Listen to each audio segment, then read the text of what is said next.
Hello, ladies and gentlemen. I know it's been a while since I've been doing some geopolitical analysis and all of that. I've had some issues with my computer, and therefore I've decided to use my iPhone and my laptop as a temporary solution. But life has its course, and hopefully we will work and save money for a gaming computer to do better quality videos and streams. However, I thought we could go through the latest when it comes to the West Asia conflict, and that is about Iran and America, obviously, but the whole region generally speaking, right? So Israel has bombed southern Lebanon, a massive air campaign. Of course, they are continuing to breach that ceasefire. You seize, we fire, but the only difference is now that is Hezbollah is actually responding back. They are continuing to use the strategy of guerrilla warfare tactics and FPV drones, which are wreaking havoc on Israeli troops. There has been some withdrawal of certain units of the IOF. Iran has allegedly, from what I've seen from Telegram channels, such as, let me see if I can get it up, World Military News, and that is that Iran's missile and drone strikes continue consecutively against positions of Iranian opposition groups based in Erbil, Kurdistan region of Iraq. And it's mainly the Komola group that they're targeting, since they are a separatist terrorist group that are aiming to divide the Kurdish-speaking parts of Iran to create a secession, so to speak. And Iran has bombed them with multiple waves of missiles and drones. There is also talks, I've read on BBC and other news outlets, that Trump is close to reaching an agreement. The Trump administration, that is. I highly doubt all of this. Right before the last attack, if I'm not mistaken, the news outlets did claim that they had reached an agreement, and then bam, they attacked. So what is my prediction? I think that they are trying to slowly contain Iran financially, economically, similar to what they did with Syria. They didn't manage to overthrow Syria as quickly as they thought.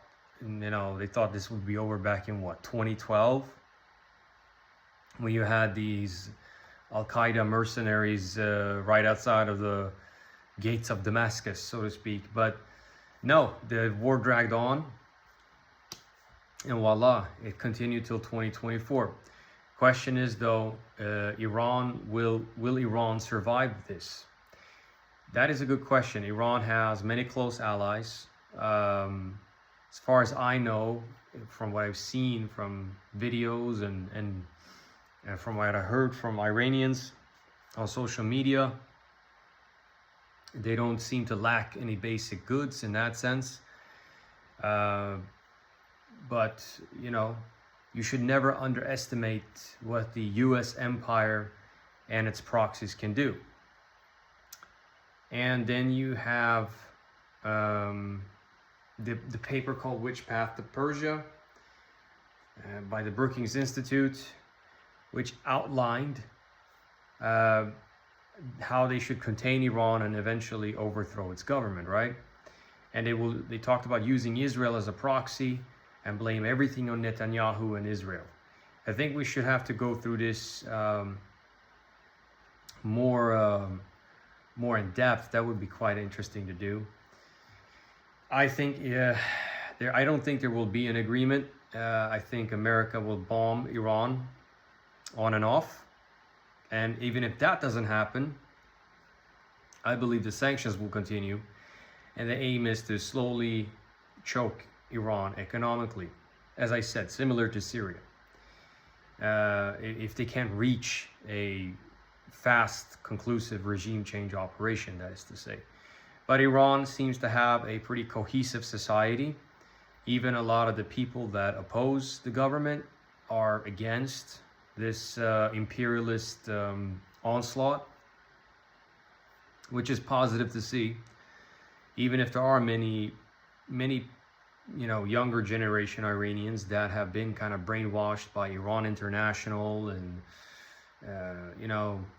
social media, BBC Persia, etc., to think that the West will come and save them and everything here in the Western world is the best. The majority of Iranians seem not to be that brainwashed, at least. So that's a positive thing to see, in my opinion. That's something that's necessary, because at the end of the day, it's not just about the Islamic Republic. It's about the survival of Iran as a nation. It's about preventing it from becoming balkanized, so to speak. That is to say, help groups like Kumala to carve out a Kurdistan, or the Baluch separatists to take out Baluchistan area, and to take the northern parts of Iran, the Azeri parts, and give it to Azerbaijan. I guess we can even chop it up even more. Why not? Lorestan, Khuzestan, etc. There won't be any. There will basically be a Persian rump state. And that is the aim, to destroy Iran as a state, as a country, because the Western world doesn't have a problem with Iran because of its Islam necessarily, in my opinion. I mean, the West has cooperated with Islamic extremists. So has Israel, by the way, multiple times. They're doing it in Mali, and that's also a front we have to talk about as well. Probably do that more so tomorrow or throughout the week. But they're doing it in Mali, they've done it in Syria. So this whole virtue signaling about, we're fighting against Islamic extremism and all this bullshit is just that, bullshit. Al-Qaeda is a mercenary army that they can hire whenever is necessary. So that is what my predictions are. I believe that that's what they're trying to do. Thankfully, Iran has, again, allies, mainly Russia and China. It's part of the BRICS. So hopefully that can help ease some of the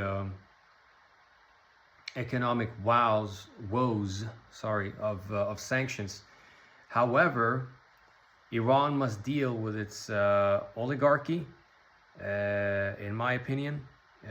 They have to control it, similar to what Vladimir Putin has done in Russia.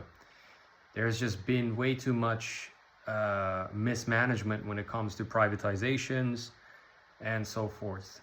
I believe that could be a huge Achilles heel, that the internal mismanagement. But other than that, Iran's membership in the BRICS and its alliance with Russia and China is definitely a huge help when it comes to its economic lifeline. All right, if you like this video, hit the subscribe button, hit the like button, and I'll see you in the next one. Peace.